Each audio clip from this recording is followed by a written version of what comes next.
Hello, and welcome to the Be United podcast. Courtney Stoddart is an acclaimed Scottish Caribbean poet and performer born and raised in Edinburgh. Her work focuses on racism, imperialism, and challenging the corporate state. She writes with the intention to combat the dominant power structures of our times and intertwines social, political, and historical discussions into rhythm and rhyme. You can follow Courtney at Amapoetica on Instagram. That's AMAPOETICA.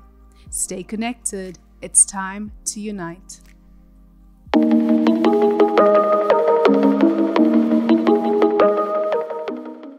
Courtney Stoddart. It is Stoddart, right? I think it kind of just depends what your accent is, I suppose. But I say Stoddart.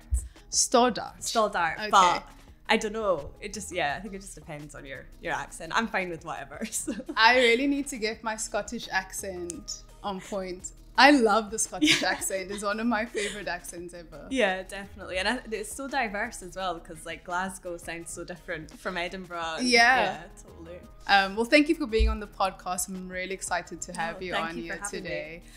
Speaking about Glasgow, you're actually studying at the University of Glasgow? Yes, I am. Yes. I've still never been through to the actual university because obviously the whole Corona situation. So so it's all been online learning, but it's been good actually, like just to have a bit of structure, a little bit of focus and stuff. So yeah.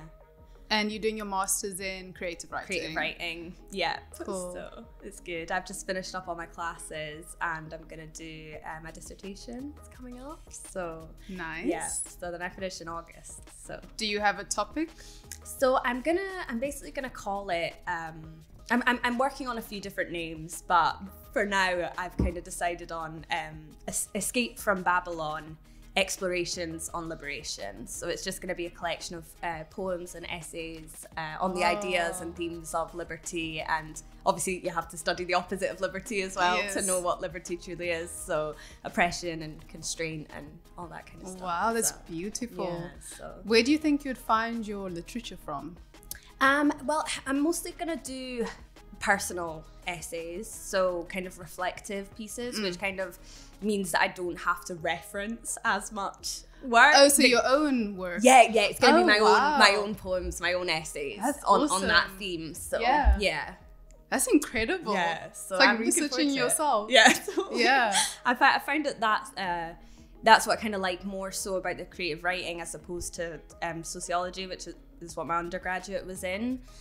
Because you have to reference so many ideas, and sometimes I think that's really restrictive because you know, where's the idea for kind of freedom of thought if I have to back up everything that I'm saying, and obviously I understand it can be necessary, but I prefer the more freedom that comes with creative writing. Definitely. Yeah, totally. That's the one thing that I found with doing my master's is that you obviously looking at all these different scholars and your voice doesn't really permeate through the writing. Yeah. Only in one chapter of the thesis, which is the thematic analysis, is where you can actually really tell or express your opinion rather. Yeah. But still it's guided through someone else's work or guided by someone else's work. Definitely. So that's really cool. Yeah. So creative writing, that's a topic that someone should, or a degree that someone should do if they want expression. Yeah, highly recommend it, definitely. And all my lecturers are great. They're all great sort of critical thinkers, and they don't kind of put any restrictions on what it is that you can kind of write about or think about or anything like that. So that's cool. And how was it like studying at the University of Edinburgh? I mean, for me, I started university quite late. I left school when I was 15 with no qualifications. So I went into, I mean, not particularly late, but I was 21 when I started because I had no qualifications. I had to do an access to university course. And so I wasn't in that same kind of place where I think a lot of university students are, that they're 18, they've just left home. You know, I left home at 16. I'd already had my own house for years. So I already had a certain level of independence that I think maybe other students didn't have just through circumstance. And so I didn't integrate Like I didn't make a lot of friends or anything like that. And I think because I already had a social circle out with university, and it was in the city that I'd grown up in. So I didn't feel kind of that I wanted to get involved in certain things. I mean, I only found out about the African Caribbean Society in my last year of uni. So, but I maybe would have, you know, in hindsight, I would have maybe got involved in more sort of things like that. But I think as well, it's the university definitely caters more toward kind of more middle upper class students. There is predominantly white or Chinese students. I didn't really feel that I kind of fitted in a lot of ways, but I mean, I wasn't so bothered about that. But I mean, it was interesting. I did learn, but I also, I mean, in my first and second year, I didn't really attend very much, and you know, I think I did feel kind of isolated in some ways. Right. But I mean, I'm glad that I did it. So. I saw on Twitter that this group of students posted a video of their student home, but it looked like it was in the West End somewhere, like this big Georgian house, and they were basically saying, oh, this is a typical student home, and all the comments were saying like, no, that's not a typical student home. That's obviously because these students come from privileged backgrounds. So I can understand like just being in a space where you around all these different realities that is so different to your own. Definitely, yeah. And I am glad that I started as a mature student as opposed to going in when I was younger and not having maybe as much kind of confidence in myself, because I think I would have probably found it a lot more challenging. Definitely, but because I was kind of more solid in kind of who I was, which is always it's a journey for the rest of your life. It's not working out who you are, but I think I was maybe a little bit more kind of solid in my own foundations than had I started when I was younger, kind of thing. So you felt that you didn't have to fit in, which is good. Yeah. So you went there and you got your education, and it was all good in the hood. Yeah. So tell me about what you studied. You did sociology, but you also did a paper on Sheku Bayou, right? I did, yeah. I did. So I've just forgotten the name of my thesis. That's terrible. It was, oh my God, why can't I remember? But sorry. So basically, regardless of the name, it was a study on the death of Sheku Bayou, and it was less so about the circumstances surrounding his death and more so about the way the police and the press reacted to his death, and the ways in which they colluded, and you know, through the use of police sources, as you call it, to kind of leak this kind of offensive, very what I would call a very racist narrative of Sheku, in order to kind of justify their own actions towards him. And I think it's very much the formulaic response that you see with Black deaths in police custody. Is, you know, it's textbook, the way that they deal with these things. And even with people of other ethnicities who die in police custody as well, you know, I'm not for one second saying the police treat them fairly either, because that's not true. But when it is a Black person or another ethnic minority within the UK, then they will often use race as a way to say that this is the reason why the person was deserving of the treatment which was inflicted upon them. Yeah. And did you feel that you had support with that topic? Yeah, I mean, my tutor, Sophia Woodman, she was amazing. She was very supportive of what I was doing. I would say that the challenges kind of came because they had a race and ethnicity course, which I wanted to take during that year, but the teacher was on sabbatical. So there was no, you know, I would have appreciated having more kind of foundations in the literature. You know, that was something that I kind of was maybe more on my own with, because I wasn't actually attending a lecture which was based on my dissertation topic. But you know, my tutor was incredibly supportive and, you know, helped me find relevant sources, and so I definitely did feel supported in that sense. Good, because it's quite a difficult topic to research. How did you feel emotionally actually researching that topic? Wow, I mean, I'm a very emotional person anyway. It doesn't take a lot for me to cry.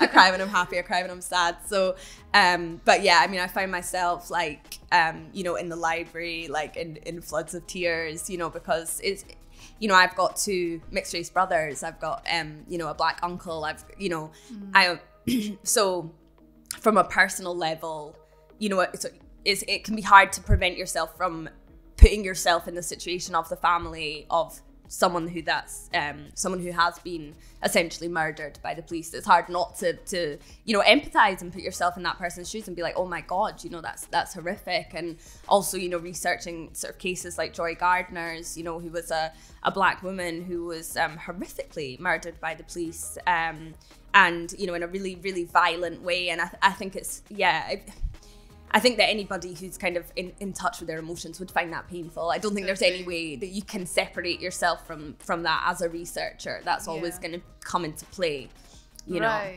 But that's good also, because your emotions drive your research and your passions for doing the research. Definitely. So, you know, in the States, they do focus a lot on death by the hands of police, death of black people by the hands of police, but that happening in the UK is not as well known as it is in the US. Yeah, definitely. And I think it's, you know, it's quite shocking that there has never been a prosecution of a police officer for somebody who has died in police custody, you know, when you've had you know, a significant amount of evidence showing police wrongdoing, and they always seem to get away with it. And I think it's roughly within the last 20 years, there's been over 1,700 deaths in police custody in the UK, you know, and that's, I think the fact that that's not more well known is, it's very shocking, and it's very upsetting, definitely.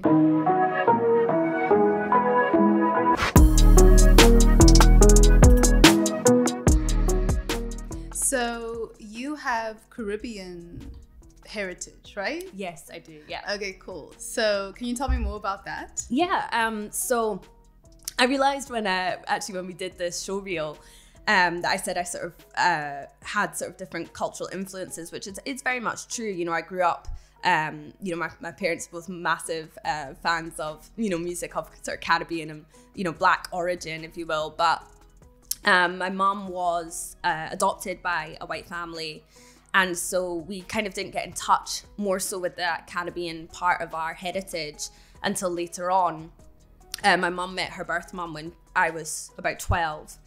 So that was kind of my first introduction to Caribbean culture. But my mom is, her mom's from Barbados and her dad is from Trinidad. And so, I kind of have gone through various different stages in my life of feeling kind of connected to that part of my identity, and then feeling very disconnected from it as well. I think growing up in Edinburgh, you know, people always said to me, you know, you're black kind of thing. And I was sort of like, all right, I know, I've got a black mother, but, you know, my main kind of, everybody around me was white, apart from my mom and apart from her brother, who's obviously my uncle, who was adopted from Jamaica.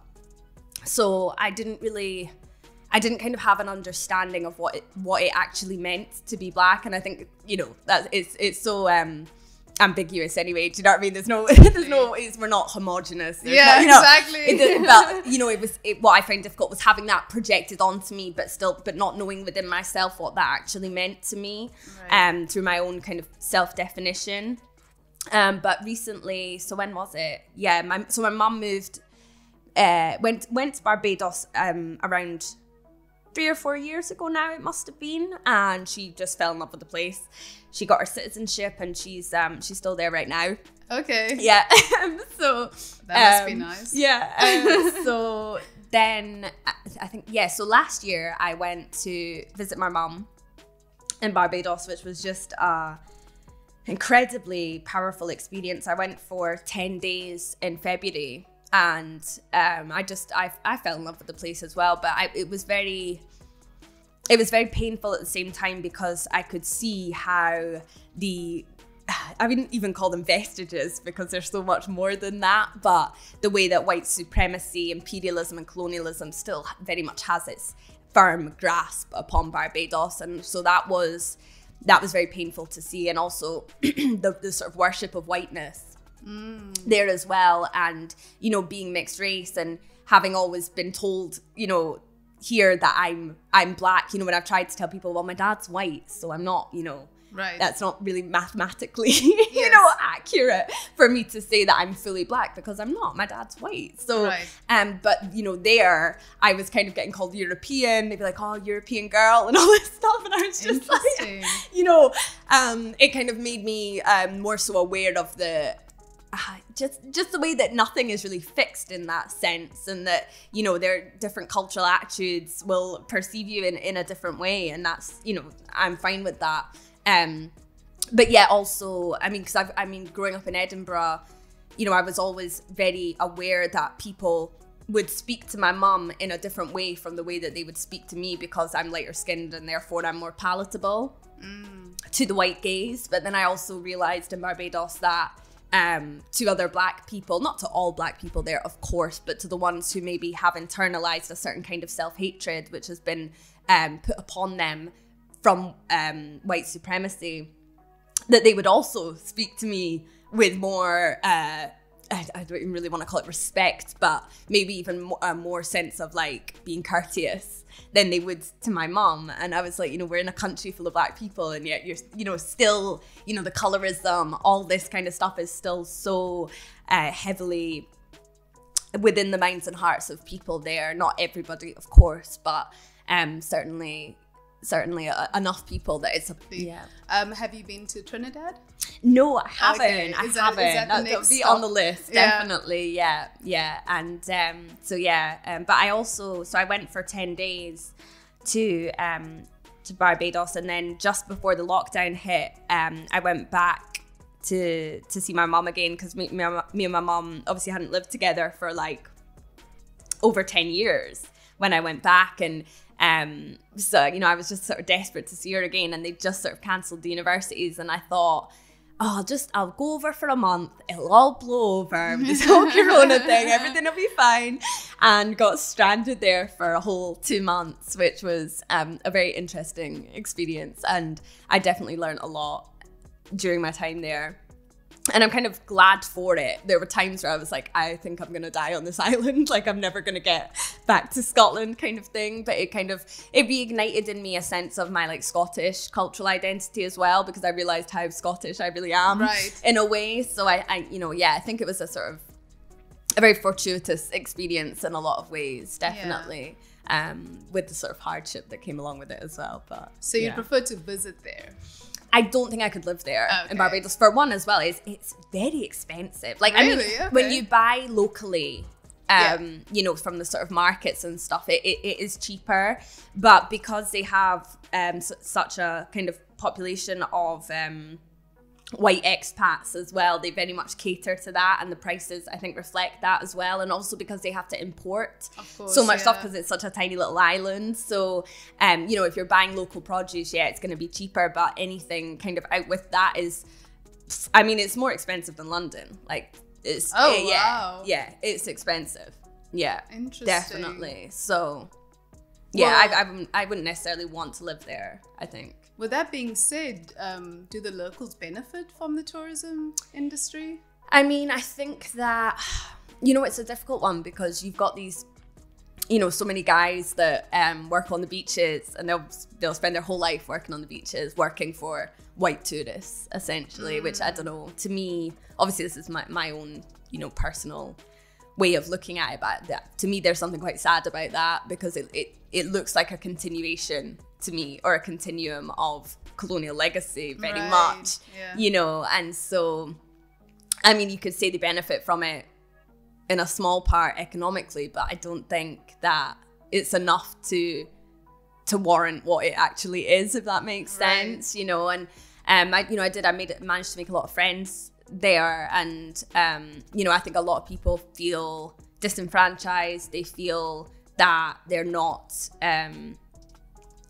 kind of given the respect from these white tourists that they necessarily deserve. And, you know, they'd kind of have to, I think it's difficult, because they, in some ways, have to almost like exploit these tourists in order to get their money's worth, kind of thing. And so, you know, and you can see obviously why people do that, but then it's this, I don't know, it's a sort of catch-22, isn't it? It's like, if the tourists don't come, then... Yeah, exactly. And then because obviously when I was there, the tourists weren't coming, because obviously the whole global situation. So, you could see that there was a lot of people really struggling because that's the way that they make their money. Absolutely. Is through tourism, and they're not able to do that. So how do they, you know, if you're there's no self-sufficiency in that.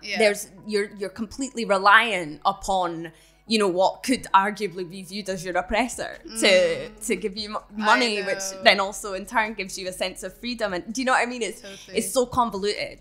So convoluted.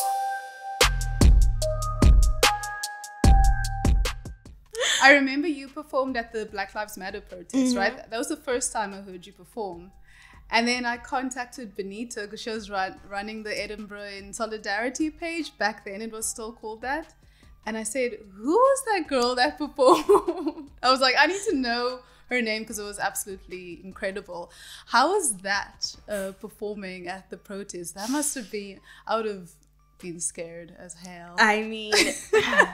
You know what? It's all a blur to me. It's a complete blur. And it just, even thinking about it now, it gives me chills because, so I went, I brought, there was quite a few of my friends came to the protest, and one of my friends gave me and my brother a lift down. And, you know, I knew I wanted to do it when I was approached to do it, but I was very nervous at the same time. Yeah.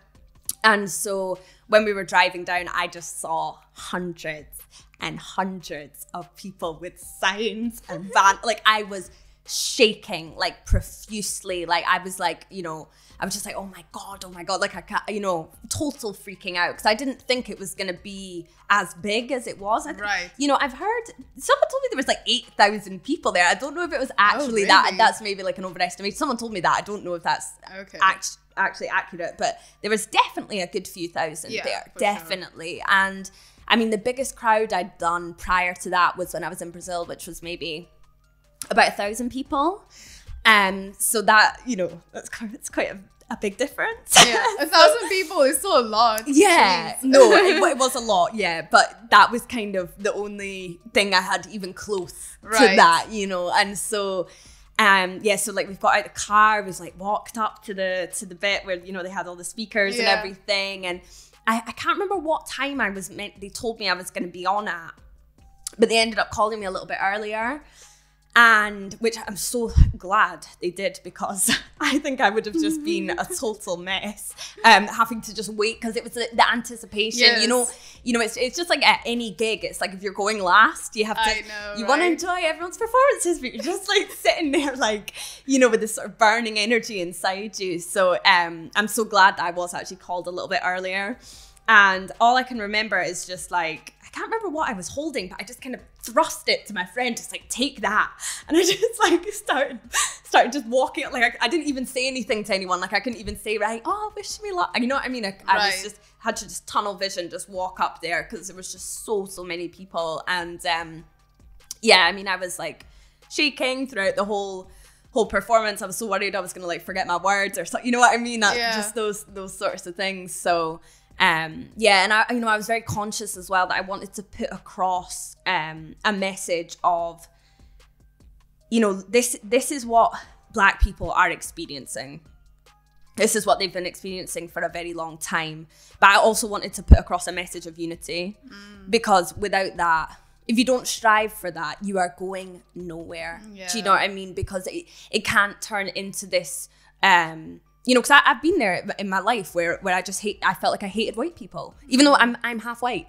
Do you know what I mean? Yeah. But I felt so burdened by all the racism that I'd experienced. And I was bitter. I was really bitter and I was in a lot of pain. And, you know, I was very conscious that I wanted to reflect that pain and say, look, this is it. This is how it feels. Yeah. But also to go, but we have to move past it. We have to find something that unites people. Or there's no point. There's no point. Do you know what I mean? So yeah, I kind of did one poem which was very much about that agony, and then one poem that kind of, you know, I hope kind of gave a message of, you know, let's work together to fight this system because, you know, when we are divided, we only benefit the elite. Those are the only people who benefit from that. I can't remember who said the quote. I think it was maybe Toni Morrison said like racism is the biggest distraction, and it is. So it's the biggest distraction from all the other types of corruption because obviously it's real. People feel it. Do you know what I mean? So it kind of, you can end up focusing all your energy into that one type of oppression and not being able to see past it and see all the other types of oppression, which are all work. They all intertwine with one another, and so you can't just have one view of the world as it's just this racist place. It's also classist. It's also, X, Y, and Z, Exactly. And these forms of oppression all intertwine. And, that's the only way when you have a kind of fuller view of that you're able to actually enact some kind of change or hope to enact some kind of change. Yeah, totally. I mean, preach exactly what you just said. Because yes, you have racism, but it goes so much deeper than that, because often the Black experience is homogenized. So we all experience life in the same way. It's like, no, there's certain aspects of our lives that inform those lived realities. Like you said, class and gender and whether or not you have a disability will change the way that you live your life. So the homogenization of identities I think it's a very dangerous thing. Yeah, it is. When you associate yourself with one group and go, right, we are united based on this one thing. That's how I think so many atrocities that have happened in the world have happened because of this kind of group identity, national group identity. Do you know what I mean? Look at the Nazis. Yeah. And that's all based on this group identity thing. We are individuals as much as we are part of a collective. Yes. And so that has to be acknowledged. That has to be recognized. Yeah. Otherwise, you're more easily manipulated, I think, as well. Exactly. By various forms of propaganda, if you ascribe to a group identity in that sense. Right. Precisely. And going back to your performances, because it's really interesting watching you. Because when at the show reel was the first time I actually watched you perform live, and you just switch into like a completely different person when you perform, and it's really cool to see that. Where does that come from? It's like diva mode. I think because I very much strive in my life to be kind, to be courteous, to be accepting of people, and just to be polite, first and foremost, Exactly. And I think, but I very much have a side of me which is like, I don't know, am I allowed to swear?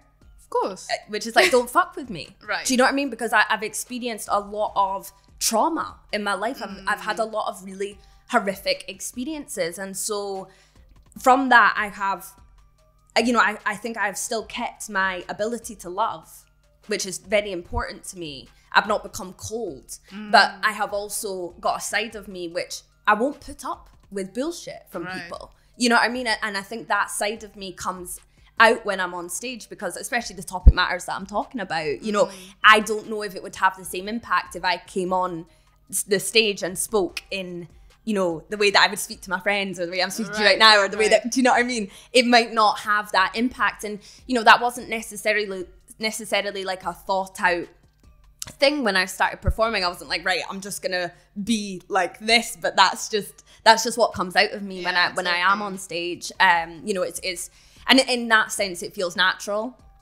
to me, because it's not like I've developed a persona in my mind that is a different person to who I am when I perform. It's just that is an aspect of me, but it's just obviously not one that I'm gonna like bring out in my day-to-day conversations, because it's just not appropriate. You can't have conversations with people like that. So but yeah, it's definitely, it's a part of my identity. Do you know what I mean? So yeah, but your performances are very convincing, so I guess you have to channel that "don't fuck with me" attitude. Yeah, Well, definitely. it's not believable. Yeah, definitely. And I think it comes from maybe an overcompensation for nerves as well. Do you know what I mean? From because I am naturally quite a shy person. Like, I much prefer one-on-one conversations than I do groups. I can find groups quite overwhelming at times and quite anxiety inducing. And so, I would have never thought, like, even if you just spoke to me 5 years ago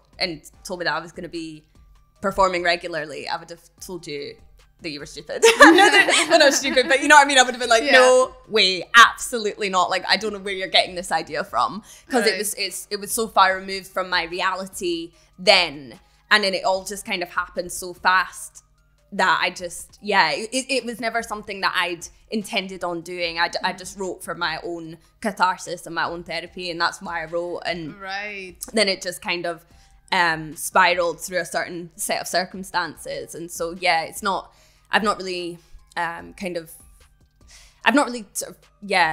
come up with like a, I don't know, like a sort of performing identity or anything like that, but that's just what comes out. That's cool because it just comes naturally.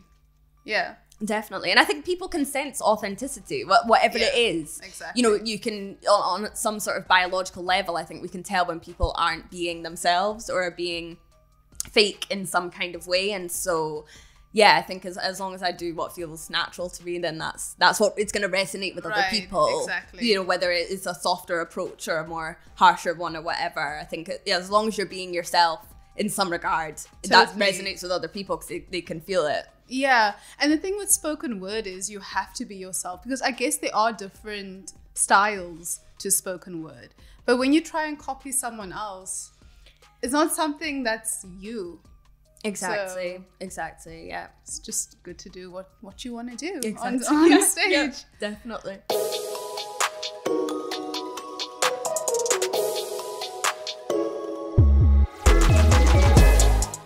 And more about you. What are your hobbies like outside of writing? What do you like to do for fun? Yeah, so I think I'm a very social person in terms of, you know, I've got a lot of really, really close friends, and very close to all of my family as well. So I really appreciate sort of spending time with them and just having that's what matters most to me is my sense of community. Yeah, that's what matters most to me above anything else. And you know, aside from that, I'd say probably music. You know, I love music. What kind of music do you like? Oh wow, it depends what I'm doing really. I love a lot of, I would say, sort of conscious music, like sort of Bob Marley and the Wailers. Love Bob Marley. I am an avid fan. I probably know every single song off by heart. My parents say that they used to play Bob Marley when I was in the womb all the time, you know, so you know, that's the music I was raised on. You know, my dad's got every single Bob Marley album on vinyl apart from the ones he only released in Jamaica. So you know, like, I've been raised by fans, like super fans. So and you know, I like a lot of sort of reggae and oh gosh, so much stuff, like a lot of conscious rap, conscious hip hop, old school hip hop. Love a lot of that. And but you know, if I would say I was on a night out or I was going sort of clubbing or something, house, techno, you know, I love a bit of dance music, good quality dance music, right. Like I'm not into like the sort of EDM kind of stuff. You know, I'm not into really what I would term as that sort of mainstream popular music in terms of a lot of what you see out now. I find it it doesn't, you can't connect with it. I just can't, you know. So yeah, that's definitely my sort of passions. And I feel like music is just not the same as it was when I was growing up. Sound like I'm old. When I was growing up, I was like, oh god, I sound like one of these like people that just doesn't understand the new trends and all that. But. Oh my gosh, I am that person now. Like, I just can't relate to your music. But now you have TikTok stars that are becoming singers. Like, wow. I mean that's cool. I'm not on TikTok. I don't really get it. You know, maybe I'm just not of that generation, but it just I don't really understand it, I suppose. Neither do I. And just so many people, even around the city, you just catch them doing the dance videos. I just don't it's know. Like this the big trend. I think it breeds narcissism, personally. Totally. I think social media does that anyway. But I think particularly, you know, because I sort of see these things of like you know, people just kind of mouthing along to songs and that sort of thing. And I just, maybe there's something I don't understand about it. I'm completely willing to accept that. But I just, I don't know. I worry sometimes about corrupting the minds of the youth, you know, with that kind of, there's so many things that kind of disturb me about modern day culture. I know, but social media is a very narcissistic space. Yeah. And if you just scroll on Instagram, not even on the people you necessarily follow, but you know, that explore page where you can see other people's accounts. And I guess with the influencer age and everybody wanting overnight fame, people just, they think it's all about kind of showing their physicalities. So I think there's a definite sort of hyper sexualization of society, and I think that I think we have been taught that visibility equals worth, and I don't think it does. And I think that you have to be very, very careful, I think, about what you put out there, because you know, however many years down the line, you might then decide that actually that's not the person that you are, and that's not what you wanted to kind of show of yourself. And I think because I'm maybe part of the last generation that didn't grow up, I like with social media. I think Facebook maybe was kind of, you know, we had Bebo. I don't know if you guys had Bebo. I could never work it. I'm not technological, so I could never work. Bebo? It was like a social media kind of thing. Oh, like a MySpace? Kind of like MySpace, yeah. But it wasn't like, you know, it wasn't people. You know, you didn't have an app on your phone for it. Yeah, you know, it wasn't like instantly accessible in the ways that you know, social media is now. And I think maybe when I was sort of, I don't know, 14 or 15, maybe that's when Facebook was starting to, you know, but I never got Facebook till I was like 21. Yeah. You know what I mean? I like, it was never kind of, I don't know, in my sort of frame of reference in that way. But I think like, it's just, it's so difficult because you obviously don't want to come across like you're sort of policing other people or sort of overly critiquing them, like, and things like that. Yeah, but it does concern me. It does concern me. Yeah, me too, because I mean, what's the next generation gonna be like if everyone's TikToking and selfie obsessed? Yeah, definitely. I think it does. It completely and utterly breeds narcissism, and that has such far-reaching effects, you know, because the sort of main tenet of narcissism is that you cannot empathize with other people. Exactly. And then what does that do to society? It causes a breakdown because you know, people are not in touch with a basic level of empathy. They're not able to listen. They're not able to converse. They're not. Do you know what I mean? Like it affects us. You know,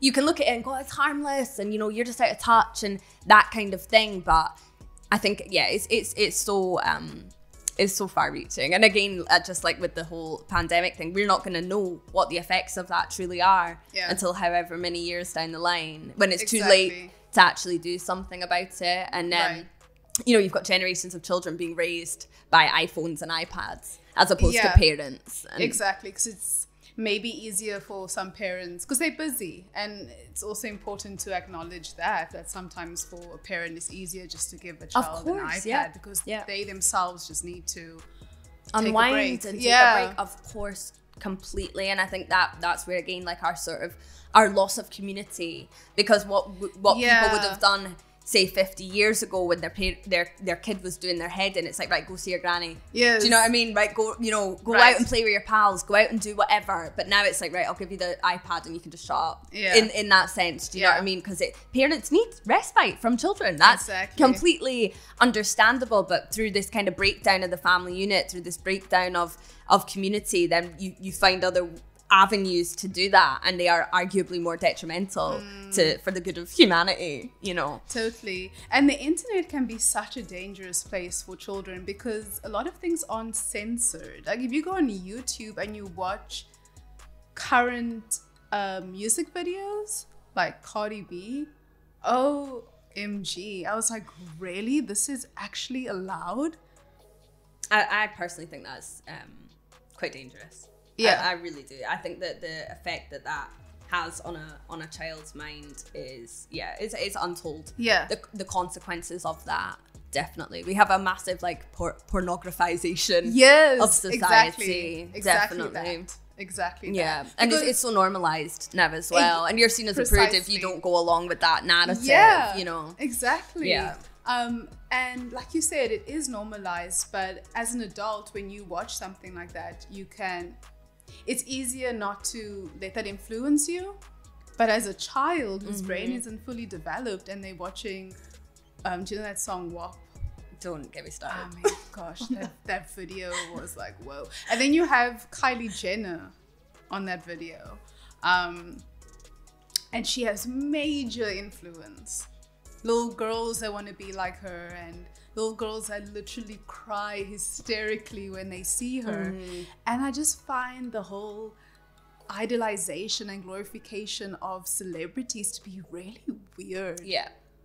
And I think, you know, we have it thrust down our faces every single day. You know, it's almost inescapable. It's this total assault on our consciousness with this idea of status and wealth and class and all these kind of things, because, you know, fundamentally, if these people didn't have the reason why people worship them is because they have wealth, and you can deny that to yourself as much as you want, but fundamentally, that's what it boils down to. Is because they're in the music videos, they've got the jewels, they've got the diamonds, they've got the cars, they've got whatever. That is a glorification of wealth. Yes. That is all it is. And you know what comes with that then, the sex and all whatever else, you know, that's involved in these sort of productions. Essentially what they're selling you is money and sex and products, you know, so you can be a better consumer in this society, you know. Products you don't need. Yes.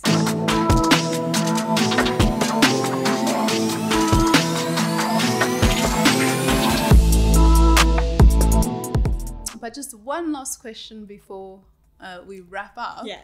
As someone who has grown up in Edinburgh and is Scottish, what are some of the things that you love about Edinburgh and Scotland in general? I love the people, you know. I do like I love the sort of banter. I love the kind of jokey kind of nature of Scottish people, and obviously because I've grown up here, you know, I love all the slang. I love all the I'd say definitely the people, you know. I think just like any place in the world, the people are what makes it, you know. But I love the fact that Edinburgh's so small as well, and it's kind of big but small, if you know what I mean. Like it's very village-esque, I think. It's like a large village, but I love that, you know, you can just kind of walk from one place to another, or, you know, this one bus will take you there. You know, it's not like London where it take you like 3 hours to get from one side of the city to the other. Right? You know, I think I like its sort of compactness in that sense. Definitely, yeah. And the green spaces. Yeah. That's so nice. Definitely. Arthur's Seat, the meadows. I think we're very fortunate to have all that greenery in a city. Definitely. Totally. Yeah. Have you travelled within Scotland, like into the Highlands? I've been to the Highlands once. Oh God, where was it? Strathpeffer I went to, which was nice. Yeah, it was kind of just up north. I went with some friends. That was nice. But I would like to travel more around Scotland. Obviously, I've been to like Glasgow, Dundee. I've been to Aberdeen. I've been to Shetland once, which was really beautiful. You can eat good fish there, right? Because that's where most of the fish comes from. One of my best friends, her mum and her mum's partner live there, and her mum's partner is actually a fisherman there. So yeah, but it's a really beautiful place. I really I recommend it. It's just rolling hills and all that, you know. I know Scotland is a really beautiful country. I mean, I've only seen a fraction of it, but I'm really keen to do more. Yeah, you know, I've seen Thurso because my husband surfs, so he went surfing in Thurso, and I didn't go in because the water looked murky and cold, and it was jellyfish all over. I'm like, nope, not doing it. But Thurso was really nice. Like, people were so friendly there. It was so lovely. And then we went to Cairngorm. Oh yeah, I've heard that. Yeah, really pretty. But as we are driving to the different places, every time you like turn a corner, it's like, oh my gosh, it's beautiful. Yeah, no, it's so stunning. Definitely, I would like to live more countryside. I Definitely know, done the same. like totally ideal. But like you said, Edinburgh doesn't feel, it's like, it's a town, so it doesn't really feel like a city. Yeah. You know, like London. Mm-hmm. Yeah. I always feel that when I come back from London, I almost sigh of relief to know that I'm back in Edinburgh because it's so busy. I like London. I love the hustle and bustle of it, but you know, Can be a bit much. Yeah. I like a long weekend. Small in amounts of London, that. but Yeah. but any more than that, it's a bit, yeah. definitely. Sorry, Londoners. Yeah. No hate. No offense at all. None at all. Yeah. So where can the people find you on the socials? Are you just on Instagram, or do you do like Twitter and all of that? I'm on Instagram and Twitter, so my handle is at Ama Poetica, which is like AMAPOETICA.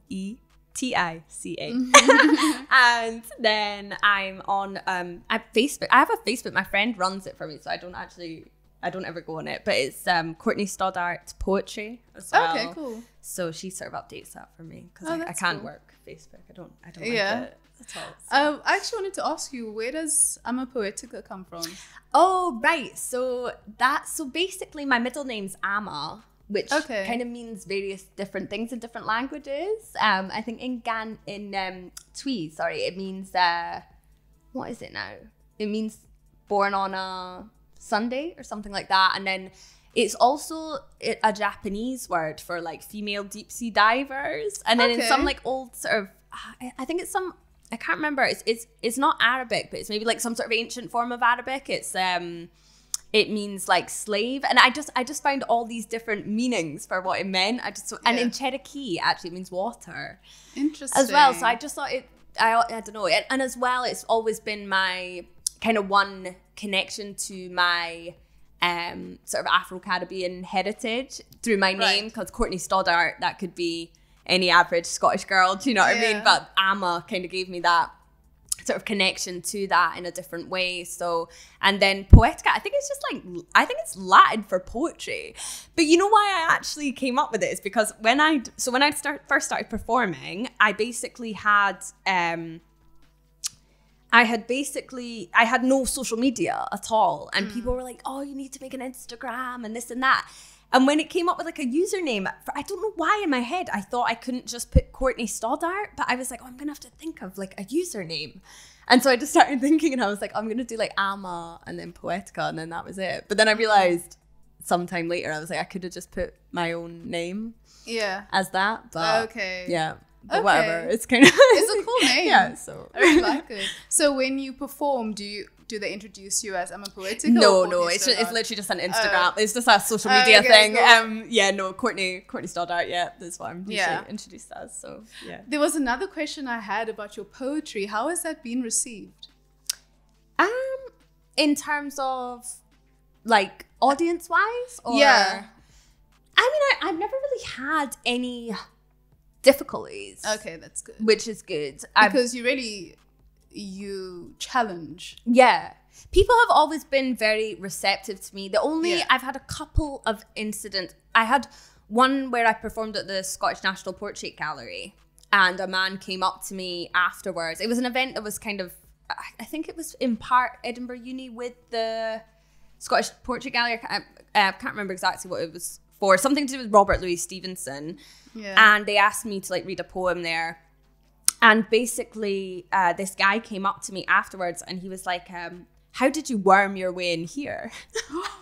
Jeez. And I was just like, what do you mean? Like, worm my way in? Because that implies, that sentence implies that I don't deserve like you don't belong to be there. Yeah. And then he also said, you've got a bit of the rap about you. Oh my gosh. Still trying to work out what that sentence actually means. And then he was like, have you ever tried jazz singing? You know, so there's these undercurrents of his kind of racism coming through there. Exactly. Definitely. But that's probably the worst I've actually had. And I did have quite a bad reaction to Skin Inferiority, which is one of my poems, which kind of, it doesn't critique God, as it were. It critiques white Jesus and the way in which religion has been used as an integral tool of colonialism. That's what I'm critiquing. But I think this woman sort of took it the wrong way, and she thought that I was kind of insulting religion or insulting the idea of God, which I absolutely was not my intention whatsoever. Because there's almost like a conversation with God in the poem where I sort of say, God, do you know right from wrong? God, have you been white for long? But I'm not critiquing, you know, the actual idea or image of God. It's purely the way in which that has been manipulated. I'm questioning the manipulation behind it, because totally. You know, the way in which we've been indoctrinated with this you know, this idea of the white Jesus and etc. So okay, but I guess it comes to the territory of spoken word. Not everybody's going to agree with what you say. And you know what, people get offended. And that's all right. That's all right. You're entitled to be offended as much as I'm entitled to offend. So you know, that's freedom of speech, which I'm, you know, all for. Quote. Definitely should put on a t-shirt. But cool. Thank you so much for coming on the podcast today. No, thank you for having me. Just a reminder to find Courtney at Amapoetica. I love that. Just sounds so good, you know? Thank you. Thanks so much for having me. It's been an absolute joy. I'm really glad. Thank you for coming. Thank you for listening to the Be United podcast. Find us on Instagram at BeUnitedWorld, and you can follow me, Inga Dale, at Spoken by Inga on Instagram. Be inspired, be connected, be united.